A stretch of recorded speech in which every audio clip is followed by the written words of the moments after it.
Dear all, thank you for being such a wonderful audience. Unfortunately, due to shortage of time, we will not be able to proceed with the Q&A session. But let's just remind that children are only 15% of our population, yet then 100% of our future. While our soldiers defend Ukraine today, Ukrainian teachers defend Ukraine's tomorrow. We issue a clear call to international community. Keep standing with us. Support and initiate programs that advance and protect education. Together, we can ensure that Ukrainian teachers and students not only survive this war, but shape the future that follows. Thank you.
We are doing the cultural events in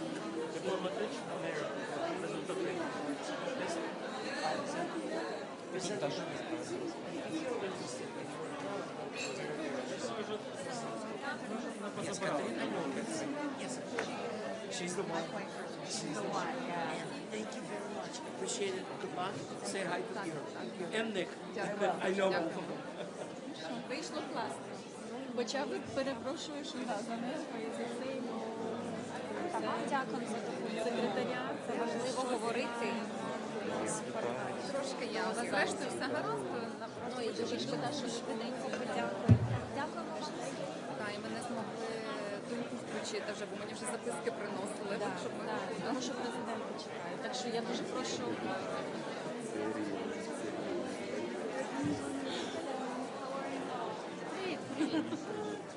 Ну що, як?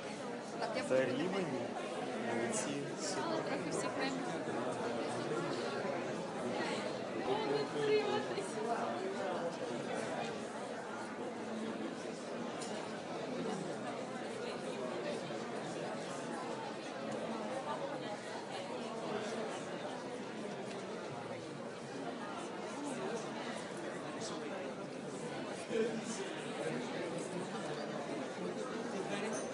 Dear colleagues, the next meeting is about to start. Please respect the other meeting, respect the schedule. Thank you very much.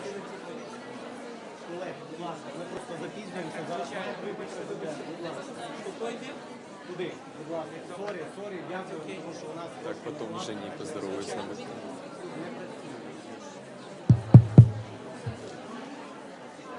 Там залишаються деякі. Dear colleagues, excuse me, but the next meeting is start in 5 minutes. Please left out the room.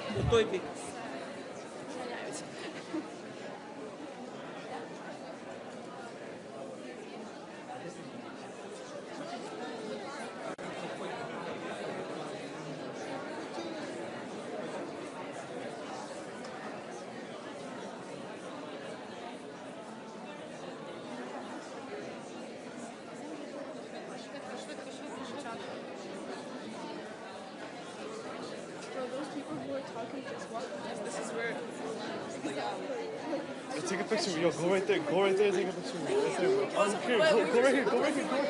Go right here. Take my phone. Take my phone. Take my phone. Lower. Lower. 0.5. 0.5.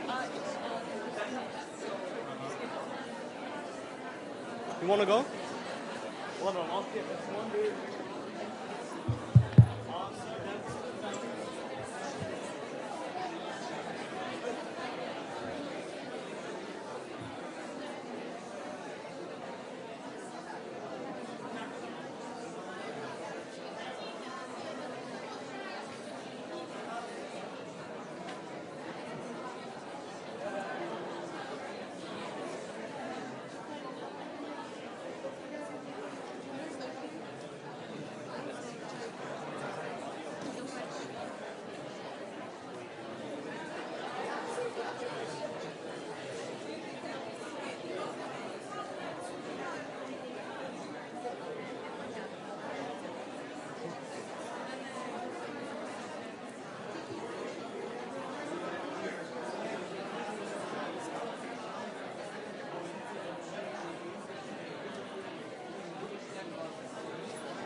А тут можно, да?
Хорошо, хорошо. Ты меня выходишь, а я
Many people are not here yet, I'll just say.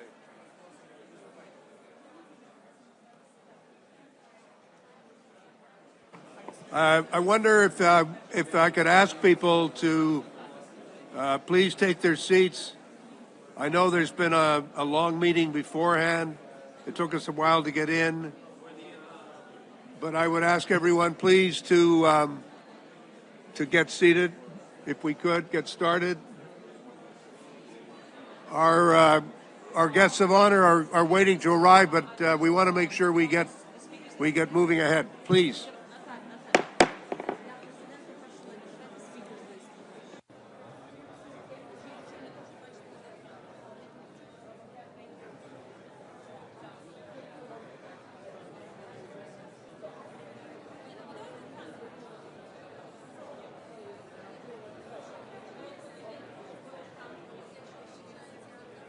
I want to see what's on the.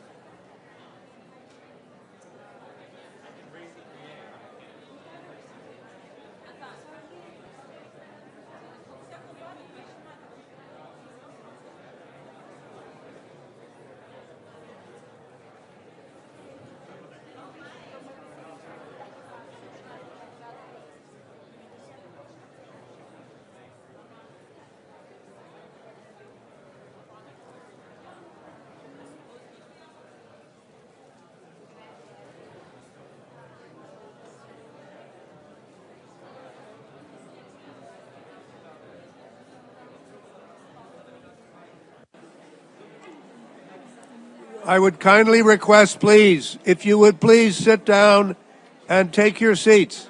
Please.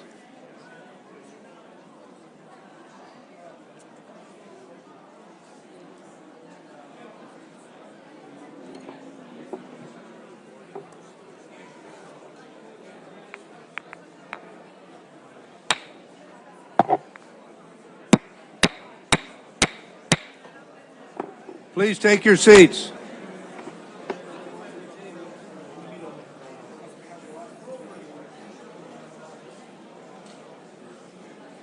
Please, if you would please take your seats, ladies and gentlemen. We want to allow the guests of honor to arrive, and we'd like to get the meeting underway. I know there are a great many people here who are waiting to get started and would like to address this important question. If I could please ask everyone to please sit down. Take a seat. There's seats at the top if you can't find a seat somewhere else, and it would be much appreciated. That's much better. Thank you. I feel suddenly empowered. Thank you very much for that response.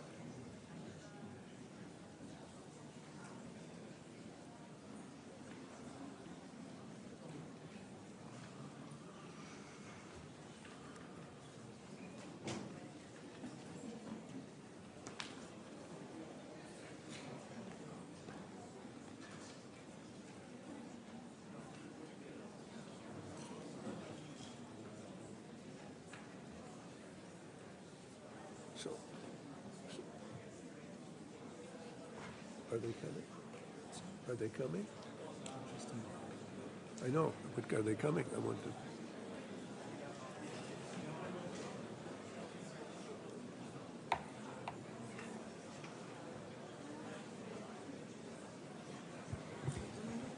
Oh. I've managed to quiet the room.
Your Majesties, Excellencies, distinguished delegates, my name is Bob Ray. I'm the Canadian Permanent Representative, and it is my very great pleasure to welcome you to this high-level meeting, Restoring Childhood and Humanity, Advancing Peace in Ukraine through the Return of Ukrainian Children. The President of Ukraine, Volodymyr Zelenskiy, and the Prime Minister of Canada, Mark Carney, have convened this meeting as co-chairs of the International Coalition for the Return of Ukrainian Children. This meeting is an opportunity for all of us, members of this coalition, and for other guests to exchange and explore the very specific ways that we can work to returning Ukrainian children and restoring their rights, their safety, and their dignity. I now have the honor to turn to His Excellency Volodymyr Zelenskiy, the President of Ukraine, for some opening remarks. Mr. President, you have the floor.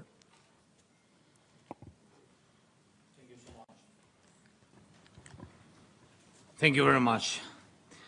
Dear friends, dear Mark, Prime Minister of Canada, Madam First Lady of Canada, Olena, all the leaders, all the representatives, Excellencies, our friends, Your Majesties, thank you for bringing the coalition for the return of children to the level of leaders' work.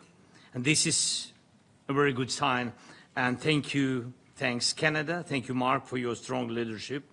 More than 30 delegations are here with us now, taking part in the coalition. And thank you all, this is truly important. Today we are in New York, and on the global stage, the next such summit we expect to hold in Brussels under the co-leadership of Ukraine and the European Commission. Thank you, Ursula. And hope this format will bring progress in solving this very, very sensitive issue, the fate of Ukrainian children.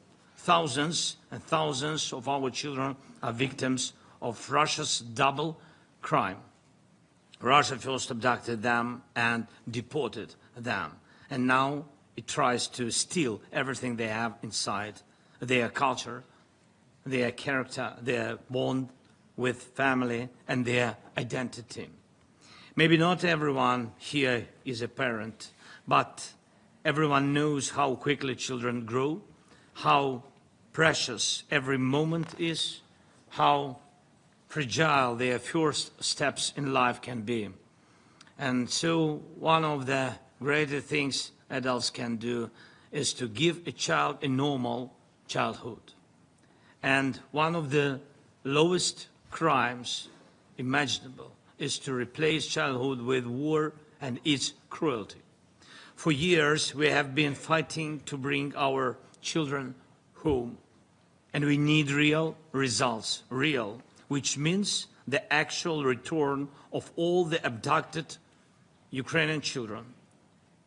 It is fair and symbolic that the first crime Putin has been charged with is his crime against children. And I thank every country that enforced the ICC warrant for Putin and others guilty of abducting children. This matters, and it must not be forgiven. Thanks to our Bring Kids Back UA initiative and the support of partners, 1,625 children have already been returned to Ukraine. Each return is a success, a child saved, but also a challenge because the child must be reintegrated and protected from the trauma they went through. The First Lady of Ukraine contributes to the reintegration projects for such children, and today you will hear from Olena about this work. Please join these projects. And we are also starting a tracing mechanism to collect all data about our displaced children in Russia and in occupied territories. Russia hides the truth, so this work is crucial. It means financing, searching, verifying information, and making sure those responsible are held accountable. And I urge you, please, in every sanctions package, increase the pressure on those Russian politicians, officials, judges, propagandists, and others involved in child abductions and the attempt to reprogram their minds. All this is known, the camps where abducted children are taught hatred, the institutions involved, even the structures of Russia's state church used to erase children's Ukrainian identity.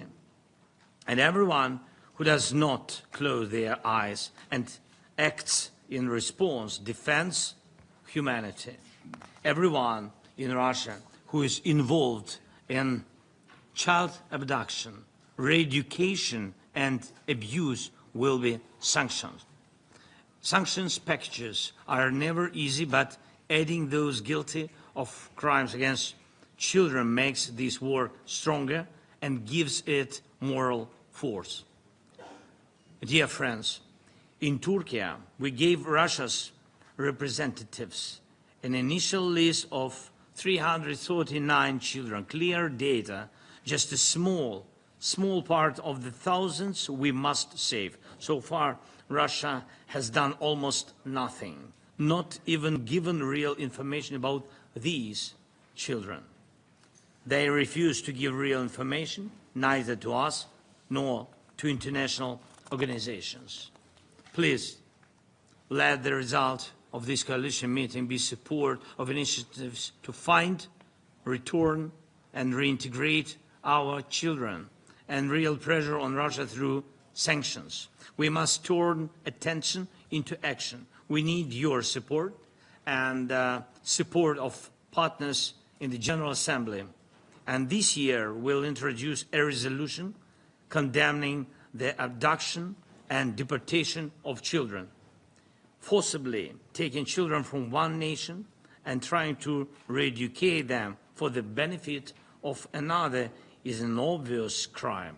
The UN must say this clearly once again. So the crime must be stopped, the felons must be held accountable, Ukrainian children must be brought home. Thank you to all the countries standing with us, with our families, with Ukrainians, with our Ukrainian children. Slava Ukraini. Thank you.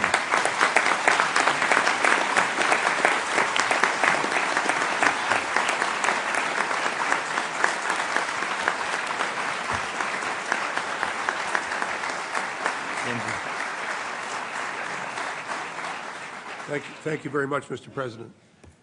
I now have the honor to turn to the Right Honourable Prime Minister Mark Carney of Canada. Prime Minister, the floor is yours. Thank you, Chair. Mr. President, dear Volodymyr, Madam First Lady, dear Olena, Diana, friends, it's an honor to be here. It's a tragedy that we must gather together. And it's a tragedy that we're all committed to reverse. You know, Mr. President, when I joined you a few weeks ago on Independence Day in Sofia Square, I emphasized that your struggle is our struggle. Your cause of freedom, democracy, sovereignty, and the human rights and dignity of every person, particularly children, is our cause, the cause of the 42 nations and more organizations gathered here today. I want to be clear at the outset of who's responsible for these horrors. Putin has caused this terrible tragedy that has claimed in the war lives of millions. He menaces the skies of Ukraine, threatens the cities, destroys the field. Putin has stolen Ukrainian children. Thousands of children have been abducted by Russia. Russia has repeatedly targeted the most vulnerable groups of children, including orphans, children with disabilities, children from poor families. Russian soldiers have entered classrooms and forcibly rounded up children, taking them to Russian schools and orphanages. To lose a child is every parent's nightmare. For the people of Ukraine, it's a horrifying reality. Après avoir bombardé une ville, They bombed cities and children in Ukraine. They bombed Mariupol. Russian soldiers announced evacuations and brought civilians and children to occupied cities occupied by Russia. Office has reported on these tactics, the tactics including to indoctrinate Ukrainian children. Children are being falsely labeled with Russian citizenship and passports.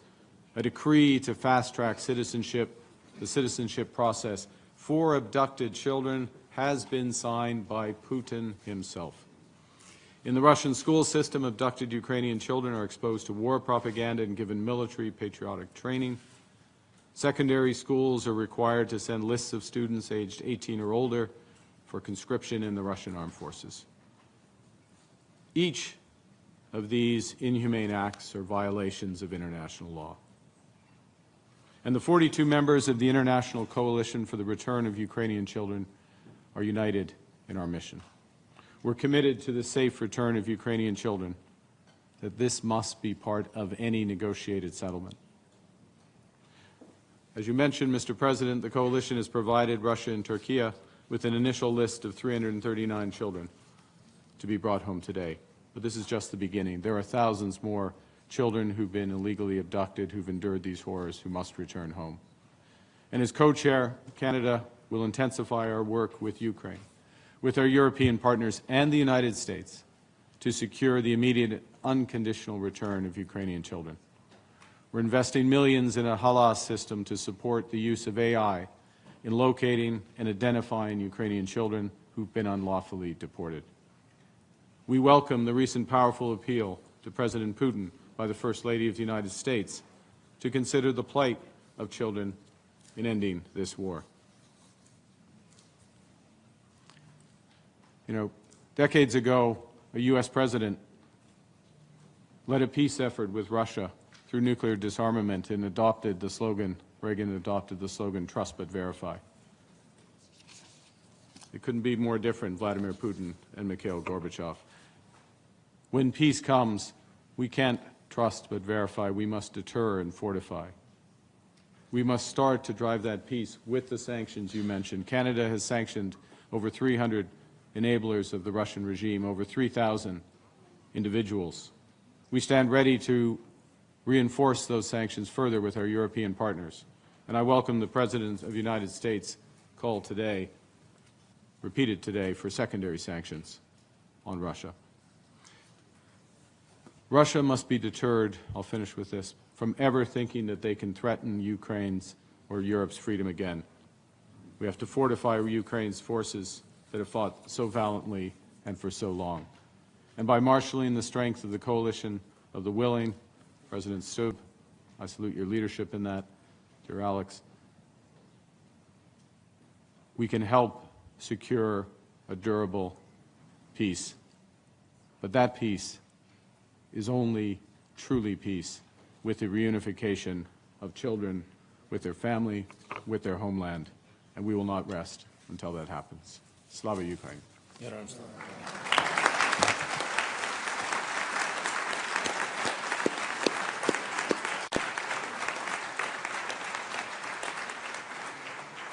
Thank you, Prime Minister. And now, it's my great honor to introduce two special guests to share some words. First, I'd like to give the floor to Olena Zelenskiy, who's the First Lady of Ukraine. First Lady, you have the floor. Thank you so much.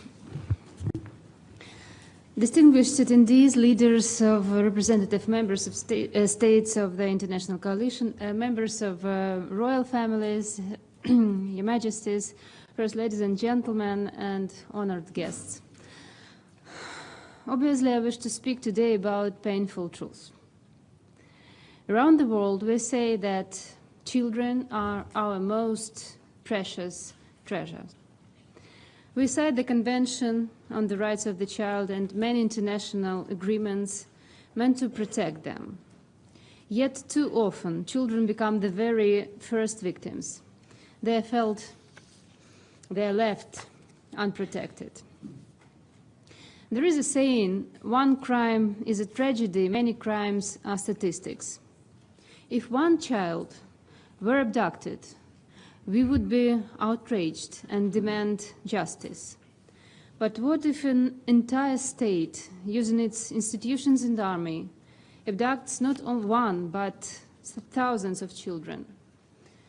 We cannot allow such crimes to become statistics. That is exactly what Russia is doing in Ukraine. When Russian forces occupied Kherson, caregivers hid 48 children in a church basement.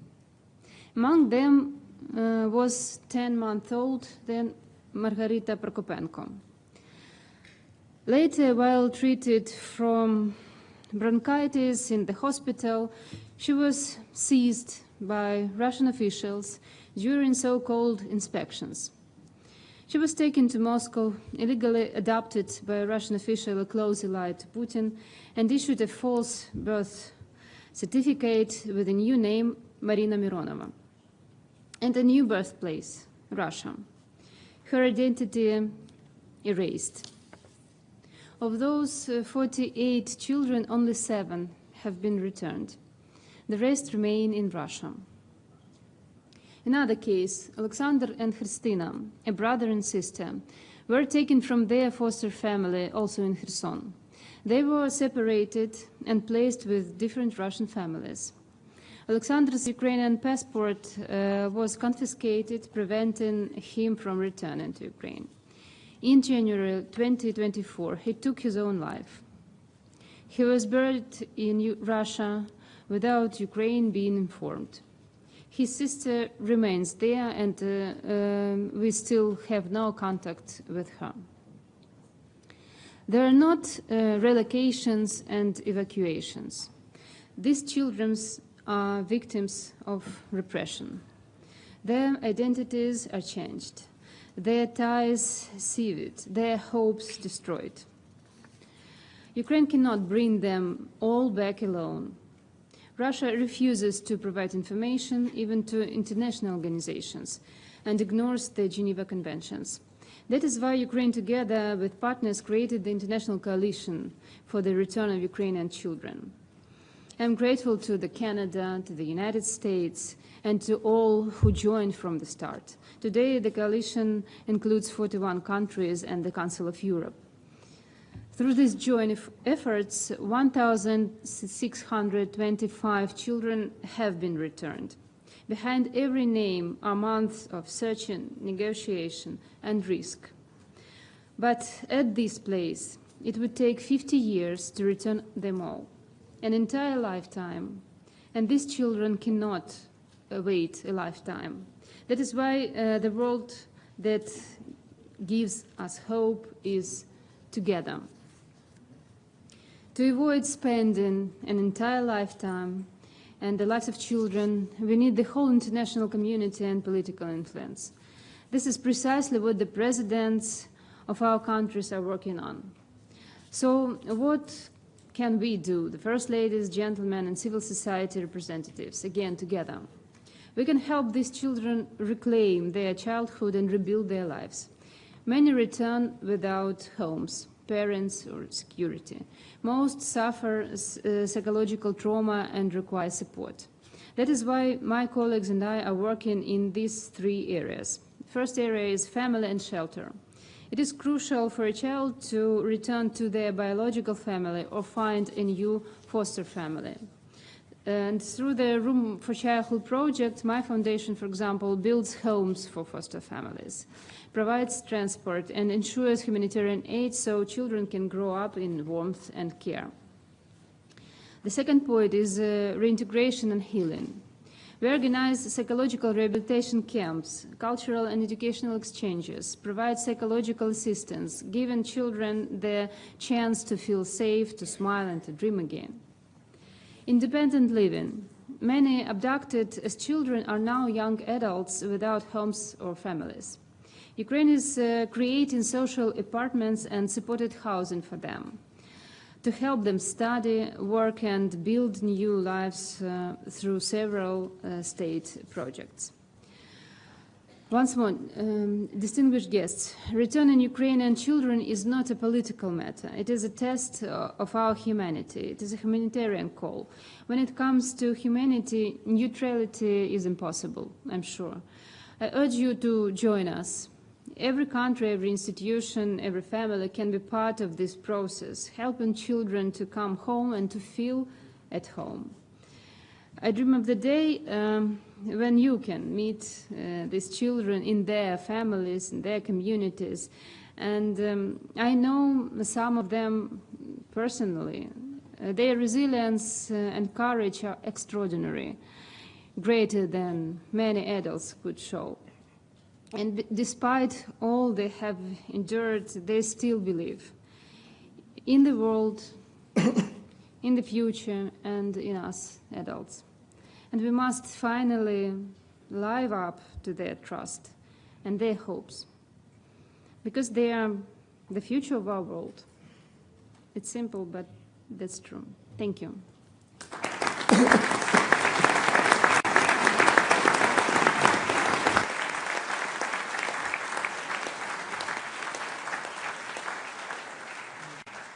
I'd like to thank the First Lady very much and now turn to Diana Fox-Carney, who is the spouse of the Prime Minister of Canada. Thank you. Good afternoon. Sorry. It's a great honor to be with you today.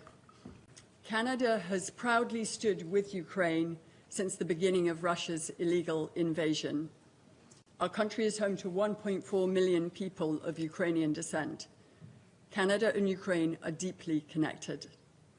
As my husband said in Sofia Square on Ukrainian Independence Day, your fight is our fight, your struggle is our cause, and your independence will be our victory.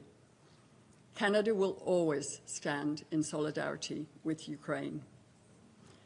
As we have heard, in this war, Putin has targeted some of the most vulnerable populations.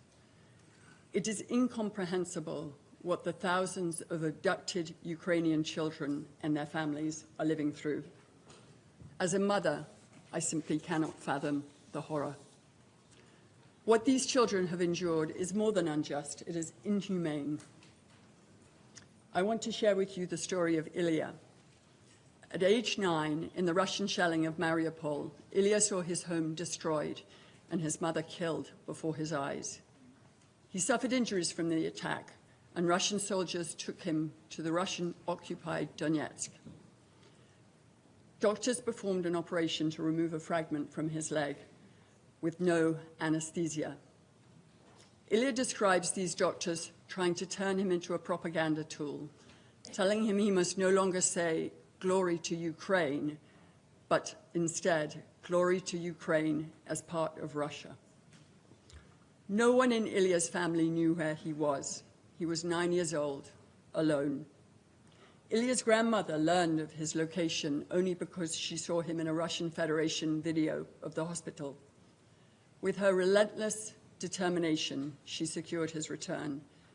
But the suffering that he endured cannot be undone. As his grandmother describes, he had a school, he had a home, he had a mother, and he lost all of that, his entire childhood. His story is the cost of this war, and tragically, as we have heard, his story is not unique. It is the story of thousands of Ukrainian children. It is what brings us here today. This is the tragedy and the mission that unites us all. I too would like to commend First Lady Melania Trump for addressing the return of Ukrainian children directly to Vladimir Putin in a letter hand-delivered by President Trump. Putin must understand that we know of his barbaric campaign of abducting children to indoctrinate them, forcing them into Russian schools where they must undergo military training, subjecting them to war propaganda, and attempting to erase their Ukrainian identity by forcing them to take Russian citizenship. They are not Russians. They are proud Ukrainian children, children who must be reunited with their families. For Canada, true peace requires security guarantees for Ukraine, and there is no peace without the return of these children. We will never erase the pain they have faced, but we can bring them home. Together with our allies, Canada will never relent from this mission until it is complete. Thank you. Merci.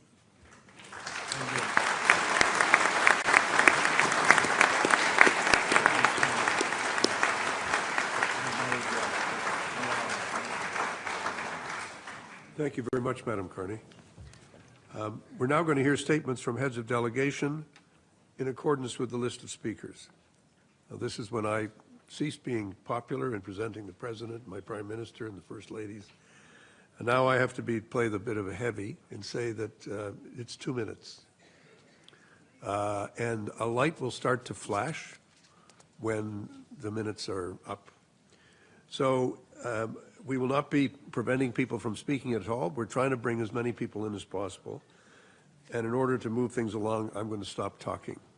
You will see a red light flash on your microphone. We really are overwhelmed by the number of people who've asked to speak. And as we always do at the United Nations, we have a limited amount of time. So I now give the floor to the representative of the Kingdom of Belgium, Queen Mathilde, the Queen of the Belgians. Your Majesty, you have the floor.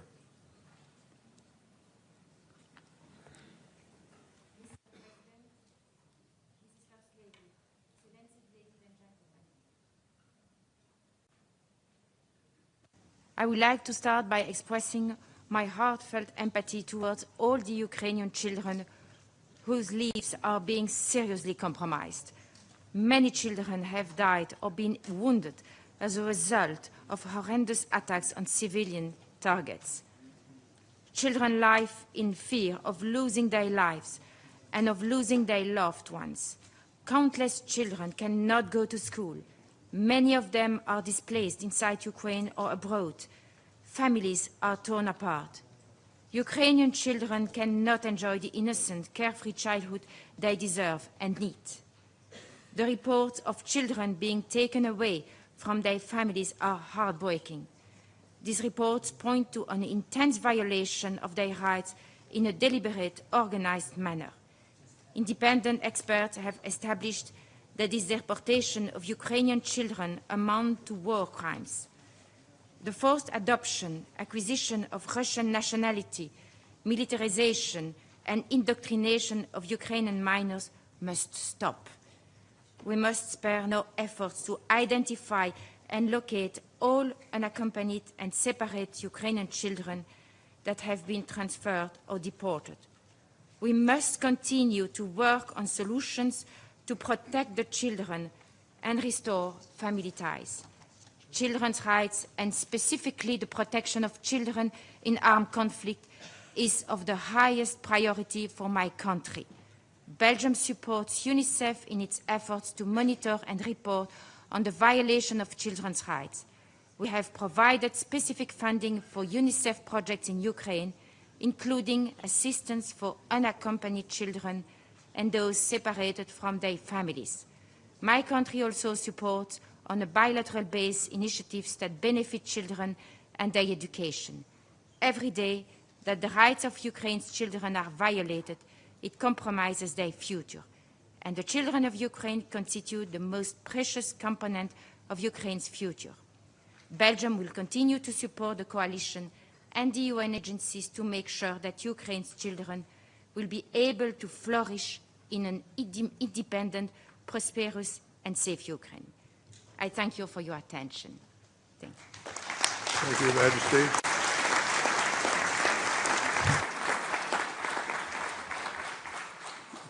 I would now thank you, Your Majesty. I now give the floor to the representative of the Republic of Latvia, Edgars Rinkēvičs, the President of the Republic.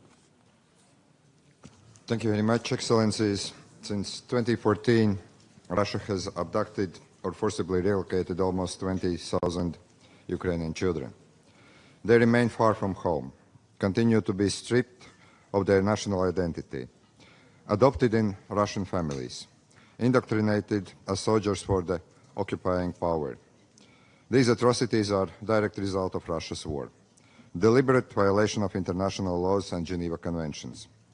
Safe and unconditional return of Ukrainian children should be part of achieving peace.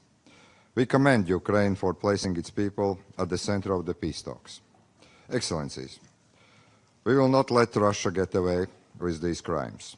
International community needs to make every effort to demand accountability from Russia.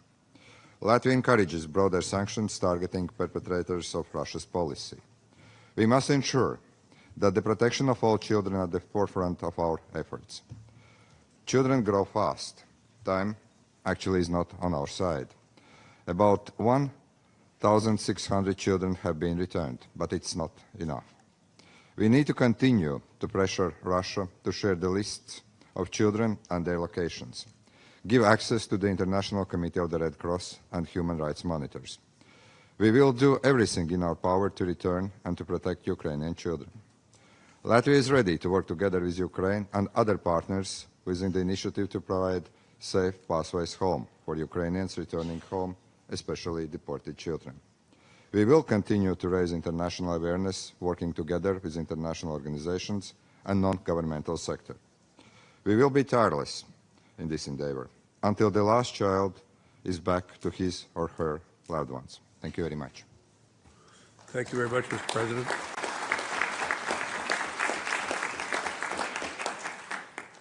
I now give the floor to the representative of the Republic of Finland.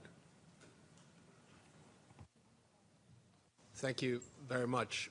You know, Olena, Volodymyr, Mark, and Diana, we quite often talk about the three pillars of statehood being independence, sovereignty, and territorial integrity. But I think essentially what we're speaking about here today, it really is about identity. So Suzanne, my wife, and I had the chance to visit you in Kyiv about a week and a half ago. And during that visit, I had a chance to meet an organization called the Voices of Children. And of course, when we look at war, there are elements of it that are brutal, vulgar, and unethical. But the kidnapping of children, I think, goes beyond all of that. And we have to think that it's not only about the children being abducted and taken away and Russified, but it's also about bringing them back and what happens to them when they bring back. So the organization that I was talking to said that they desperately needed more psychiatrists because when the kids come back, and they have been told by the Russians that your parents don't love you, Ukrainians hate you, and you're a failure, the mental stress that you get as a child, no matter what age, is simply beyond anything that we can imagine. So my feeling is that not only is it a good thing that the International Criminal Court has issued an arrest warrant on President Putin and Maria Lvova, who is Russia's Commissioner of Children's Rights, but we have to make sure that the people who've been engaged in this kind of activity have to stand trial, have to take the responsibility. And the final point I want to make is that there's not one human being, depending on which side you are in this war, who doesn't understand how heinous this crime that Russia is doing is. So therefore, let's continue to work with this issue. Let's bring the kids back. Slava Ukraini.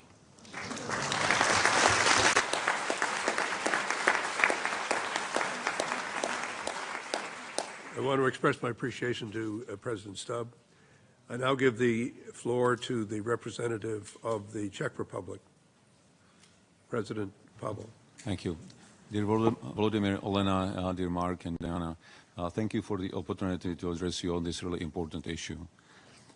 As a member of UN Human Rights Council, Czech Republic emphasized the immense and unjustified suffering of civilians in this war, especially under Russian occupation, a regime that denies people their right to choose their own future.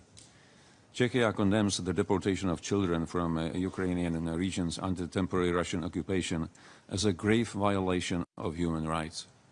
We strongly condemn the militarization and indoctrination of Ukrainian children and young people under Russian occupation. We see these crimes clearly and we do not look away. Those responsible must be brought to justice. We have been actively raising this issue in international fora since the beginning of the war. We believe that sustained international pressure and public awareness are essential to ending this abhorrent practice.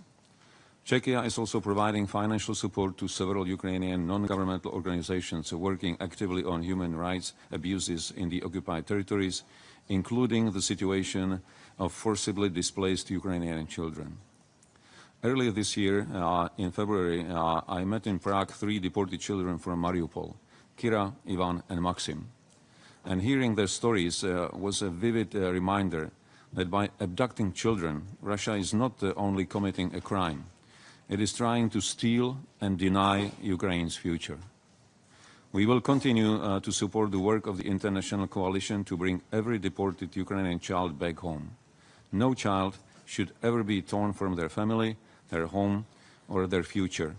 And we will not cease until they are returned. Thank you.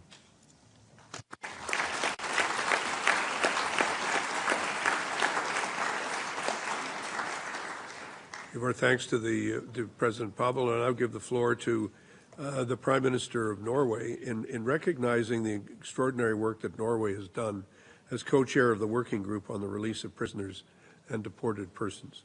Mr. Prime Minister, you have the floor. Thank you, Ambassador. Thank you, dear Mark and Volodymyr, for convening us today. Mr. President, I was in Ukraine a month ago, and I spent time with some of your colleagues to visit a protection center for children that have been returned to Ukraine from Russia. And I must say, I have three children and 2 grandchildren. And meeting these young adolescents and hearing the horror they have been through and what they have to go through when they now have been returned made a deep impression on me. They were brave, but clearly marked by trauma.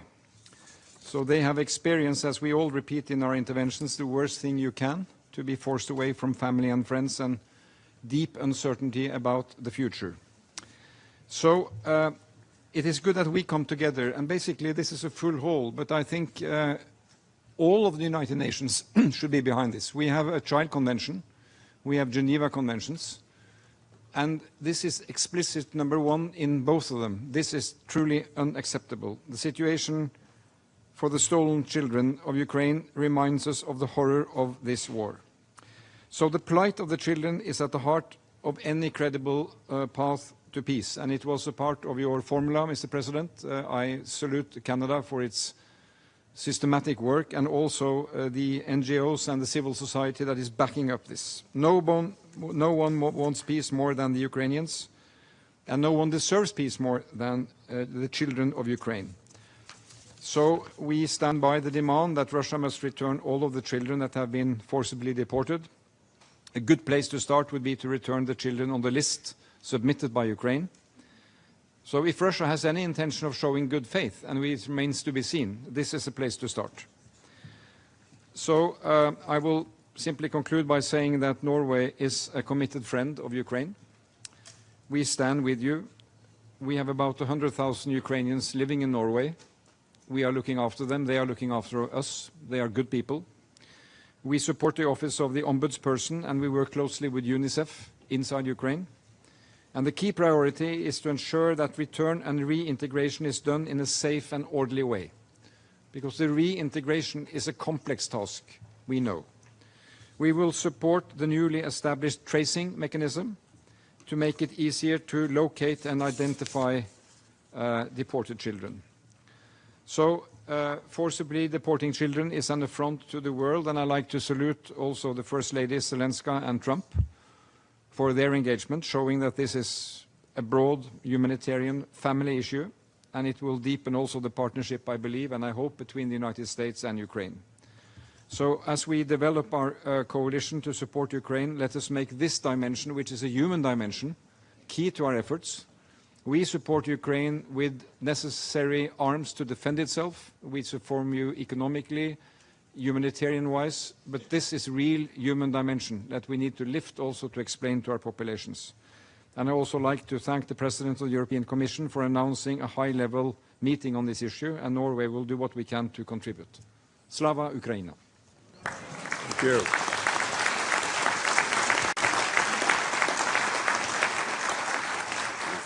Thank you.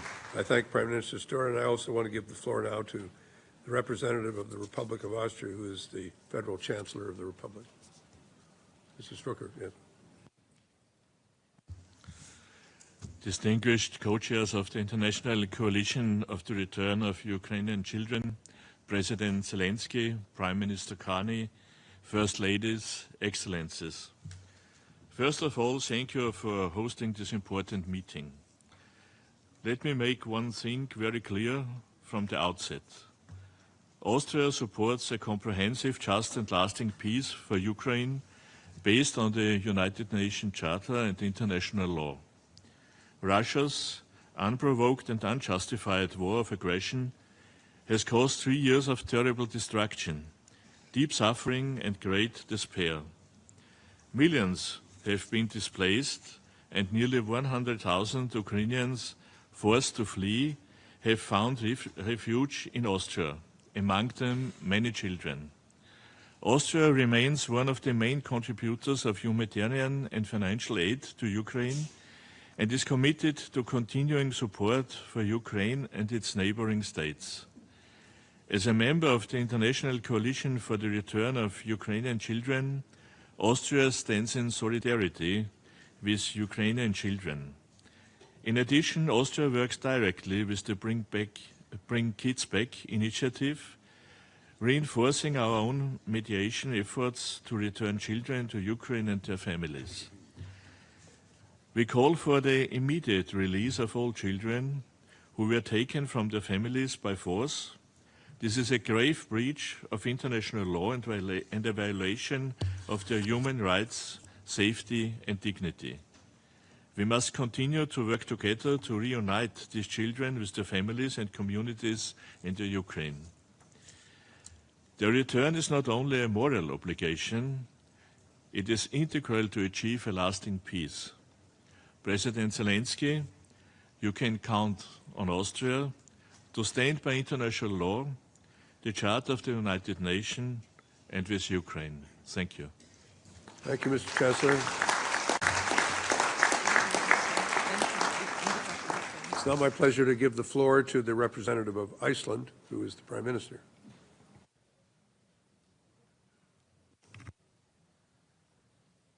Dear Volodymyr, Mark, Diana, Elena, Excellencies, 3.5 years have now passed since Russia launched its full-scale invasion of Ukraine. During this time, Moscow has tried to cloud its ambitions and aggression with lies, false narratives about the root cause of the war. But the reality isn't complex. An aggressor invaded its neighbor, occupies parts of its territory, and deports Ukrainian children to Russia with force. Russia is destroying the lives of children, the most despicable aspects of Russia's war in Ukraine. The forced transfer and manipulation of children tells us everything we need to know about the character of Putin's regime. I speak not only as Prime Minister, but as a mother. My children fall asleep in safety. Their mornings begin in peace. Every day I think of Ukrainian mothers who do not know where their sons or daughters are. Their courage is immense. Their pain is unimaginable. They deserve our sympathy, our attention, and they deserve action. Iceland resolutely supports efforts to return every unlawfully transferred Ukrainian child. We condemn the forced deportations and attempts to erase identities. It's barbaric, and it's a clear violation of international law. We need to ensure dignified return and reintegration, psychological support and accountability for those responsible. We are grateful to Canada for its sustained leadership and advocacy that keeps this cause at the center of our efforts. Iceland will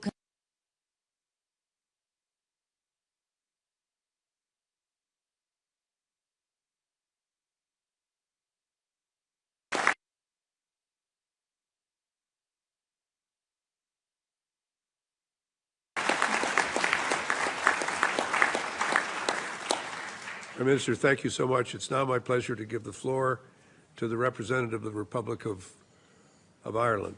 Mr. Martin, you have the floor. Thank you very much indeed. And President Zelensky and Prime Minister Carney, thank you very much indeed for convening today's meeting. And I want to thank in particular First Lady Elena and Diana for really telling us a personal story involving children and bringing home the concrete reality of the enormous trauma that has been visited upon so many children. And that trauma and that psychological damage is something that the coalition will really have to develop plans to deal with. And getting children back physically is obviously the primary objective, but we've got to ensure that we have multidisciplinary capacities and resources to enable those children to re-participate in life again and to access education in particular. It was John F. Kennedy, great Irish-American president, who said that the children are the world's most valuable resource and its best hope for the future. And Russia is endeavouring to destroy the future of Ukraine by these actions, and they cannot be allowed to succeed. It's a chilling crime. There has to be accountability. It is about stealing identity and denial of childhood itself. And we all have to be unequivocal that the forcible transfer of civilians, including children, amounts to a war crime against humanity. And the International Criminal Court's decision in 2023 to issue arrest warrants for President Putin and his Children's Commissioner are particularly welcome and have to be followed through in terms of accountability. And we need the return of all forcibly transferred persons. Ireland is a determined member of the International Coalition for the Return of Ukrainian Children and will do whatever we can to support the return, rehabilitation and integration in line with the Coalition's key principles. Ireland is also honoured to host thousands and thousands of Ukrainian families since the outset of the war that have chosen to find safe refuge in Ireland. And they are very, very welcome among us, and they are ambassadors for your country. We will keep them safe until they can return. We will continue to work with you to raise our voice and add it to yours, Mr. President, for the safe return of all Ukrainian children.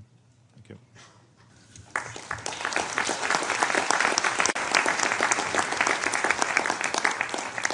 I'd like to thank the Dow seat for those remarks. Thank you so much. And now I'm going to give the floor to Ursula von der Leyen, the President of the European Commission. Madam President, you have the floor. Thank you very much. Thank you very much, dear Volodymyr and dear Mark, for convening us here today. And if you look at all the horrors unleashed by Russia's war, none cuts deeper than the abduction of children. And Olena, as you've said, tens of thousands of boys and girls are trapped in Russia. They are not statistics. Each and every one is a child. And behind each and every abduction is a family in torment. Diana, you also said, and I thank you for that, there are moments of hope. You described the story of Ilya, and there are other stories, so we can do something. And I want to take my time to focus on where we can support. We will not rest until Ukraine's children are home, but I know that the needs at home are also enormous. So, Volodymyr and Olena, that's why I'm delighted to announce today that we are ready to make available some 200 million euros for the provision of school meals. You told me how important that is, and I'm happy to support here.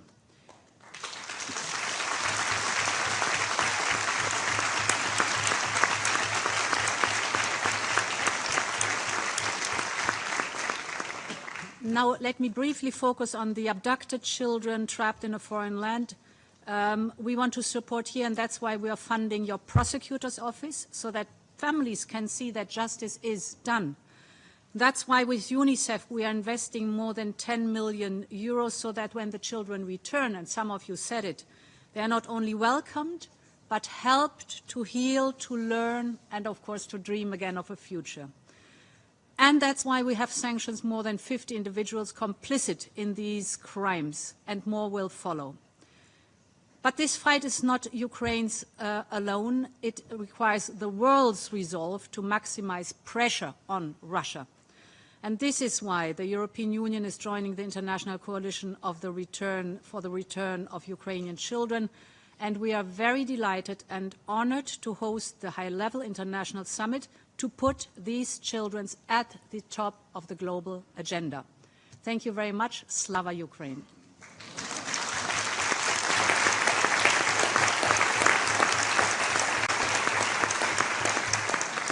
like to thank the President of the European Union. Ladies and gentlemen, I've been advised that our two principals have to leave, and we want to express our great appreciation to them both for being with us. The meeting will continue. We'll do a little bit of rearranging of the chairs up here, but we want to thank very much Mr. President and Mr. Prime Minister. Thank you so much for joining us and for leading us in these discussions. So we'll take a very brief, like literally 1 minute, as we thank the Prime Minister and the President. Thank you so much.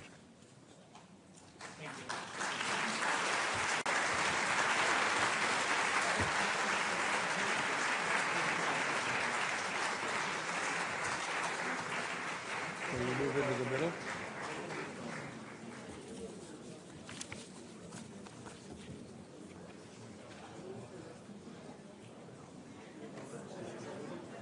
We're just going to move towards the middle.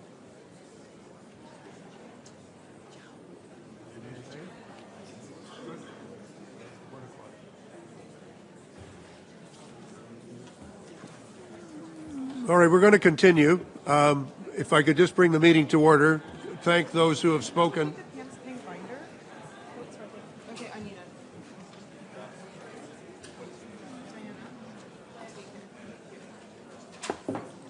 If I could just call the meeting to order, we still have a number of speakers, and I'd really like to give them all an opportunity to speak. So if we could please continue. Having thanked the President of the European Union, it's now my pleasure to give the floor to the representative of the Republic of Bulgaria. Prime Minister Zelenskiy, you have the floor, please. Thank you, Mr. Chair.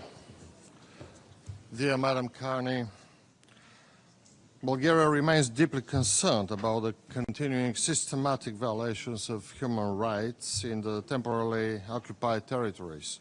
Civilians, especially children, are among the most affected. Russia must be held fully accountable for waging a full-scale war of aggression against Ukraine. We strongly condemn the forced displacement and deportation of Ukrainian children to the Russian Federation. We call for the immediate and unconditional return of all deported children. Their protection must be a non-negotiable priority. The return of children must be treated not as a bargaining chip, but as a non-negotiable pillar of any peace process. Bulgaria calls for full and unhindered access for international human rights monitors, including the Office of the UN High Commissioner for Human Rights and the International Committee of the Red Cross to all affected areas, including so-called filtration camps, an institution in Russia where Ukrainian children are being held. Accountability for all violations may be ensured. The use of filtration camps, forced deportations, coercive adoption procedures and attempts to impose Russian citizenship on Ukrainian children undermine human dignity, violate the Fourth Geneva Convention, and must cease immediately. Our guiding point is to assert that the full, safe and dignified return of all Ukrainian children is not merely a humanitarian goal. It is a milestone and precondition for any future peace agreement. Let us be clear. Restoring childhood is restoring humanity. Returning these children is not just an act of compassion, it is an act of justice, and justice is the foundation upon which true peace must be built. Thank you. Thank you very much, Prime Minister. I now give the floor to the representative of the Principality of Andorra, the Prime Minister, Zamora. Thank you very much, Excellencies, ladies and gentlemen. Since the outbreak of the war, the position of my country of Andorra has been clear. We stand with Ukraine. We strongly condemn Russia's aggression against Ukraine. The illegal deportation and forcible transfer of Ukrainian children during this ongoing war constitutes a serious human rights violation. For this reason, the Andorran government has decided to join the coalition for the return of Ukrainian children, a decision which I would like to reconfirm today. Furthermore, my government supports the objectives of the Bring Kids Back Ukraine initiative. During Andorran's chairmanship of the Councils of Europe Rapporteur Group on Social and Health Questions, the Consultation Group on Children was established and held its first meeting in 2023. The group's objective is to discuss effective ways to protect the rights of the million of Ukrainian children who have been forced to flee their homeland since the start of Russia's war of aggression and now reside in Council of Europe member states and Russia. Moreover, we propose utilizing specific United Nations mechanisms to protect children affected by armed conflict. To this end, I would like to invite you to support the Office of the Special Representative of the Secretary General for Children and Armed Conflict and to join the Proof It Matters campaign. Tomorrow, my country will host a side event to reaffirm our commitment to children's rights. It is of paramount importance to ensure the protection of children's rights and freedoms in the context of this armed aggression in full compliance with international law and the Charter of the United Nations. Thank you for your attention. Thank you, Prime Minister. I'd like to thank the Prime Minister. I now give the floor to the First Lady of Lithuania and thank her so much for joining us today. Ladies and gentlemen, the United Nations General Assembly is the forum where a broad coalition can be mobilized by building common understanding and awareness across all countries. War itself is a form of madness. The so-called theory of denazification is nothing but an innate Machiavellian distortion of Nazi racial theory. It is a policy that must never be repeated, and yet it is now being dangerously spread on a global scale. It is a Machiavellian crime to accuse both past and present victims and to shift onto them the guilt of the executioners. Yet these are the consequences of the domination of the aggressor's sick ideology. Ukrainian children are being torn from their families and deported from their homeland. Their culture and national identity are being erased. They face illegal indoctrination, falsified history, and manipulation of collective memory. These actions aim not only to justify Ukraine's occupation today, but also to normalize the dehumanization of entire societies in the future. This is lethal for humanity. The same forces caused the Holodomor, carried out deportations to Siberia, and filled the mass graves of Gulag. They forced the expulsion of the native Crimean Tatars who had lived peacefully in their own homeland, in sovereign and independent Ukraine. They launched the full-scale war in Ukraine in 2022, and now the same forces are blaming the Western civilization for the consequences of the war. We must understand how harmful it is for humanity to revive such ideologies, to promote them as acceptable, and to spread them means to accept the mass devaluation of human life and the distortion of the Holocaust. Today we see how quickly and brutally such thinking can be forced into the minds of any society through brainwashing. Public attitudes, perspectives, and values are being altered. This is a profound threat to humanity. We must stop the mental manipulations of the aggressor. The international community and professionals must unite to face this global challenge to social psychology worldwide. We need more scientific research on the impact of war on mental health. Mental health support is needed not only for Ukrainians, but also for all post-war societies. We need more effective practical tools to provide real support for families suffering from war and post-war emotional wounds. Lithuania is already committed and will continue its support for Ukraine in the field of children's mental health and psychological rehabilitation, not only with words, but with actions too. We are working with mental health specialists at the Ukrainian Center in Vilnius. Experts are providing psychological help and self-help methodologies for children of war veterans and refugees. Lithuanian universities are cooperating with Ukrainian universities on research into mental health issues and psychosocial rehabilitation of children. The challenge of mental health is essential for long-lasting peace in the world. Lithuania calls on the international community to unite, to seek solutions, to strengthen the resilience of our societies in the whole world, for Ukraine, for children, for our common future. Thank you.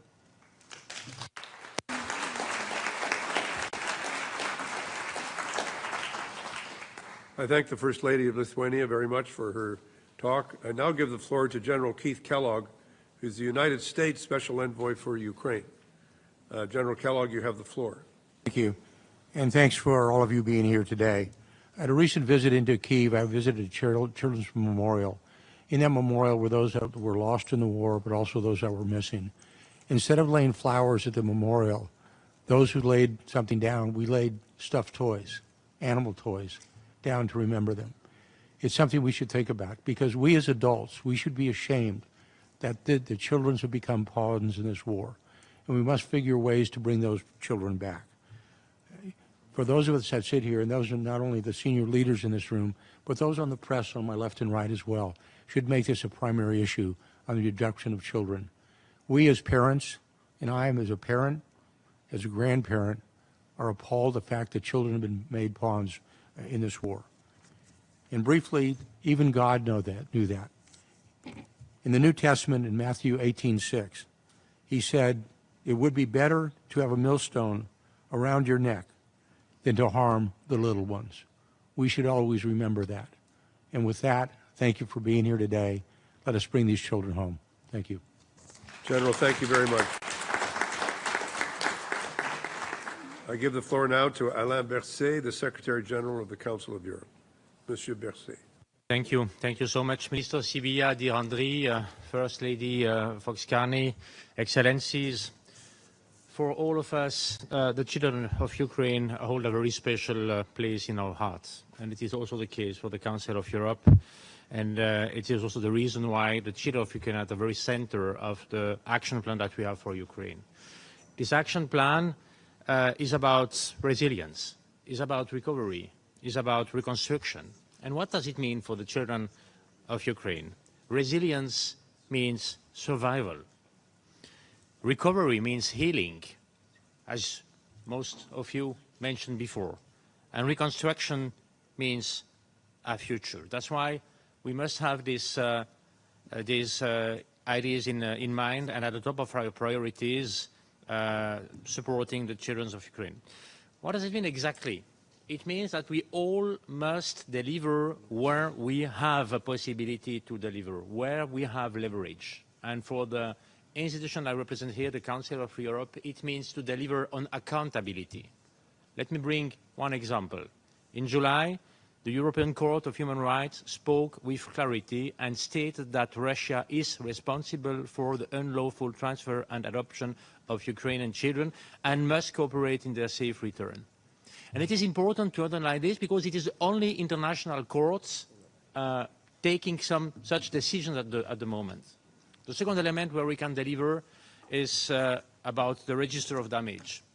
Last week, the register of damage for Ukraine launched a new claims category on the forcible transfer or deportation of children. It will be key for accountability in this matter. And the last element I want to mention, in the very beginning of my mandate, and I appointed a special envoy for the children of Ukraine. To sum up, each day Russia's war of aggression continues is a day taken from Ukraine's children. Restoring childhood is restoring humanity. And restoring humanity is giving peace a chance. Bring the kids back home. Thank you.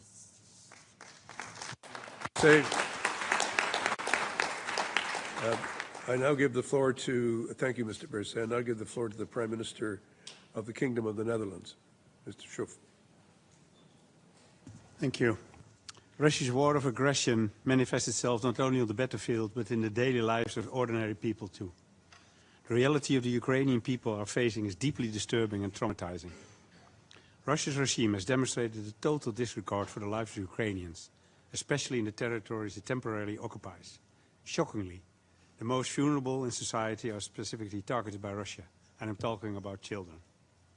Russia's deportation campaign, illegal adoption scheme, and aggressive Russification policy represents a clear attempt to control the Ukrainian people, erase their identity, and dictate their future. We all know that time is of the essence. For a child who is separated from their loved ones, every day matters, and the same goes for their parents. We know many families are going to great lengths to recover their lost children. I want to underline my deep sympathy and support for these efforts. We are grateful to Canada and Ukraine for hosting this meeting. It is important to discuss concrete ways to help. The Netherlands has various initiatives in place to support Ukrainian efforts. First, the Netherlands is facilitating a project which uses DNA to establish the family ties with children who were deported by Russia. This DNA analysis sends a clear message to Putin that he cannot erase the identity of these children. We will have irrefutable evidence of their family ties. We are also investing in rehabilitation and mental health support for children returning from their ordeal. It is important to ensure they receive the care, stability and guidance needed to heal, reintegrate and rebuild their lives. In addition, we are working with partners to ensure that those responsible for these horrifying practices are held to account. We are also putting pressure on Russia to stop the adoptions, including through sanctions. All these joint efforts are part and parcel of unwavering Dutch support for Ukraine, political, military, economic and moral. Our collective message to Russia must be clear. Children must not be used as pawns of war. They are the future of Ukraine, and their future belongs to them.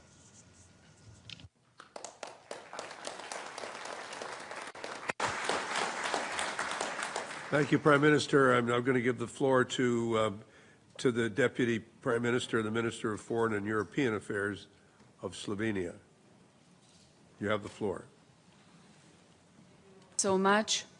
Slovenia condemns abductions and forcible transfers of Ukrainian children to Russia, Belarus and temporarily occupied territories. This is a blatant violation of international humanitarian law and human rights law and constitutes a war crime. In this regard, the ICC has issued arrest warrants for President Putin and Commissioner for Children's Rights Lvova Belova, and this matters, as President Zelensky put it earlier. Russia must end this deplorable and unlawful practice and ensure immediate and safe return of Ukrainian children. Thousands of children have been separated from their homes and families and robbed of education. They have been deprived of a simple childhood. It is concerning to see that grave violations against children in Ukraine continue, even after the Secretary General's annual report clearly noted and quantified them. The number of casualties among children has been rising in recent months, with the youngest victims being babies and toddlers. We are deeply alarmed by the reports of illegal adoptions, enlistments, and indoctrination of Ukrainian children and youth, as well as alternations of their personal status. Children should not have become pawns of a war. The issue of abducted Ukrainian children is intrinsically connected to efforts to bring peace to Ukraine, and Russia must provide all necessary information about children and facilitate their return. This would be a concrete confidence-building measure and an opportunity for Russia to demonstrate its willingness for peace. Slovenia will continue to support the activities of the International Coalition for the Return of Ukrainian Children. We will use every opportunity to raise awareness about the issue and support all steps to protect children affected by Russian aggression. In our humanitarian aid for Ukraine, we place a very special emphasis on psychosocial assistance and rehabilitation of children affected by the war, and we will continue and expand such projects. Slovenia supports foster families in Ukraine, as we believe every child deserves a safe and nurturing environment.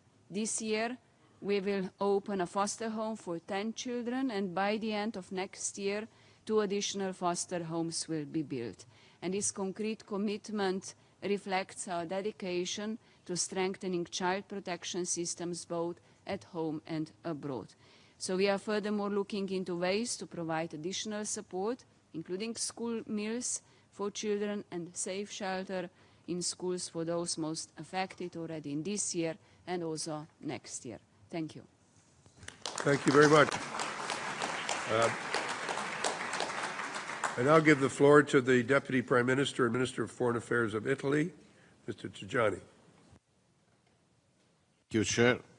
Italy is part of this coalition. We believe in this coalition. We are ready for doing more for supporting this coalition.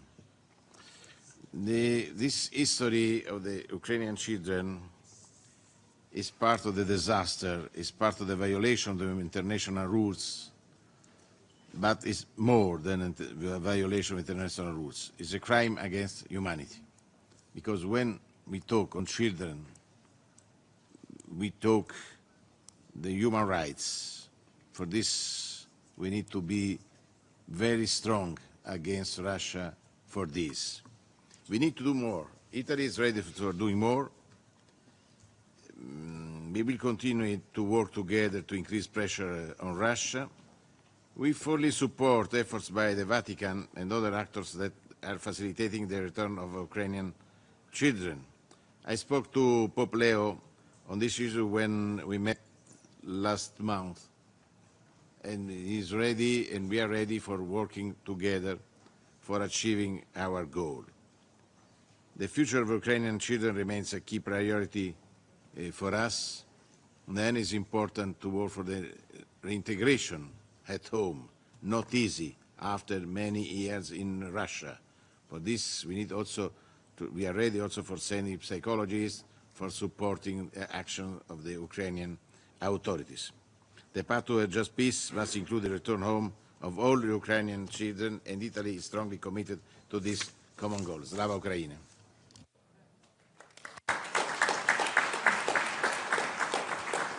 I'm now going to give the floor to the representative of Malta, and after that, I'm afraid I have to be the bearer of bad news. The train is going to leave the station. So after that, I'm going to ask our foreign minister and the foreign minister of Ukraine if they would sum up. But first, I'm going to Malta. I apologize, but we're working under strict rules of time here. So Malta, and then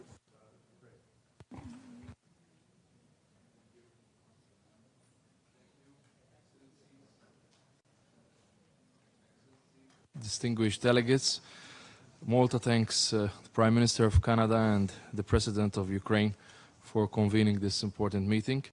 The plight of Ukrainian children who have been unlawfully transferred and deported to Russia by Russia is one of the gravest consequences of the ongoing aggression. It represents not only a blatant violation of international humanitarian and human rights law, but also a profound humanitarian tragedy that shocks the conscience of international community.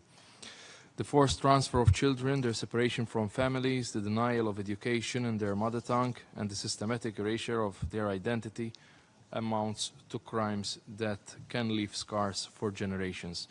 These practices are part of a broader pattern of systematic abuses in the temporarily occupied territories, including forced indoctrination and the deliberate attempt to erase culture and heritage. Such actions are indefensible. Children must never be used as instruments of war. Malta reiterates its unwavering support for Ukraine's sovereignty, independence and territorial integrity within its internationally recognized borders. We commend Ukraine's tireless efforts through the Bring Kids Back Ukraine initiative and fully endorse the work of the International Coalition for the Return of Ukrainian Children. As former chair of the Security Council Working Group on children and armed conflict, Malta underlines that the protection of children must remain at the heart of our collective response. The safe return, reintegration and rehabilitation of these children must be a central pillar of that response. This is not only a legal obligation, dear Excellencies, it is a moral imperative. The best interests of the child must guide all our actions. It is essential to ensure accountability for those responsible and to embed the return of these children firmly within the broader pursuit of a just and lasting peace. Malta will continue to support Ukraine in these efforts so that every child can be reunited with their family, regain identity, and live in dignity and security. This is a shared responsibility and our collective commitment to the future. Thank you. Thank you very much, Minister. Thank you. I'm now going to give the floor to the Foreign Minister of Ukraine, Andrei Sybiha, and we'll then turn to Anita Anand, who's the Foreign Minister of Canada. Your Majesty, dear Excellencies, distinguished guests, colleagues, friends, it's a great honor for me to deliver concluding remarks on behalf of the President of Ukraine. This is a historic event, and I thank each one of you for your participation. Your presence, statements, and pledges demonstrate unwavering solidarity. Ukrainian children need it more than ever. I am particularly grateful to Canada as co-chair of our coalition for its steadfast support and effective leadership.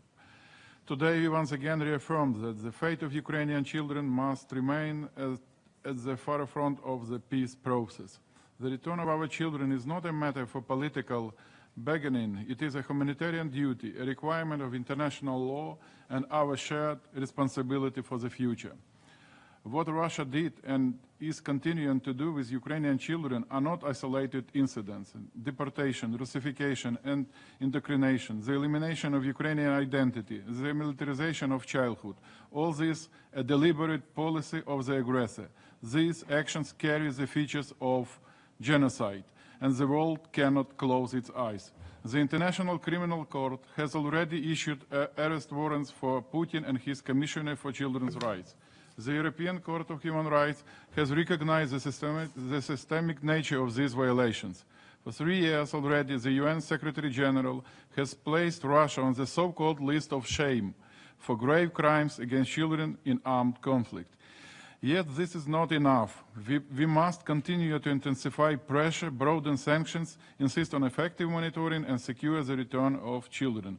Every child still held by Russia is a verdict to humanity. Today's meeting of our coalition sends yet another signal to the Kremlin.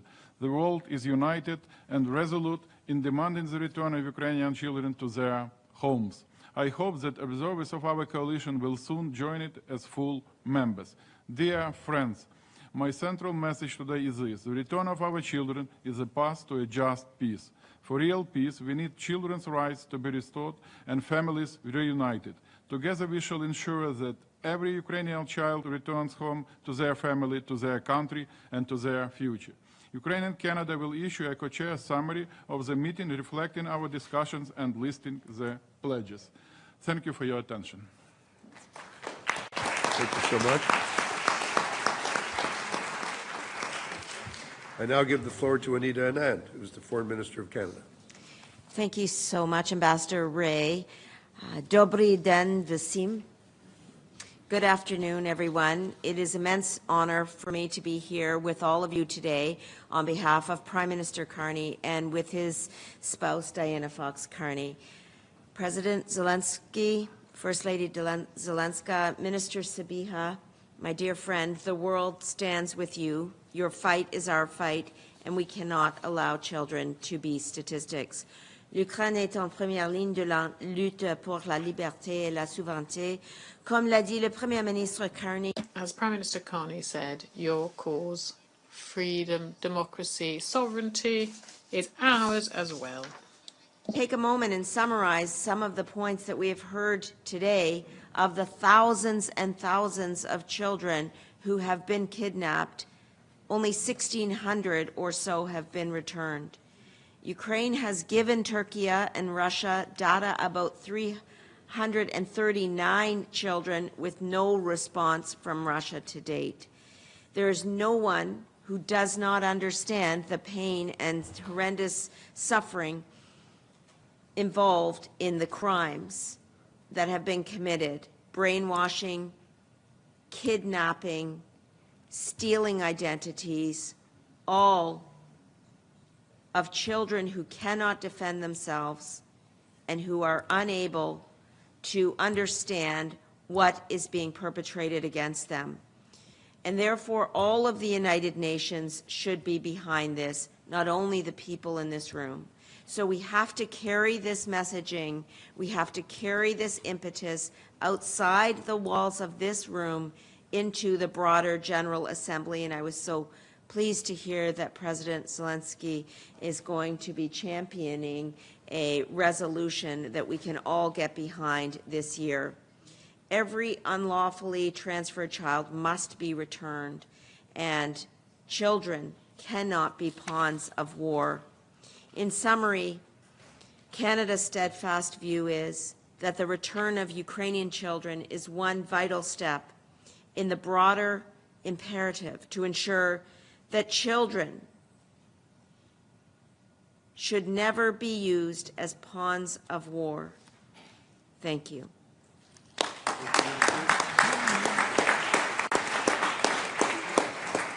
I want to thank you, Minister, thank the Foreign Minister of Ukraine, thanks to Diana Fox-Carney, thanks to all of you for coming and staying and listening.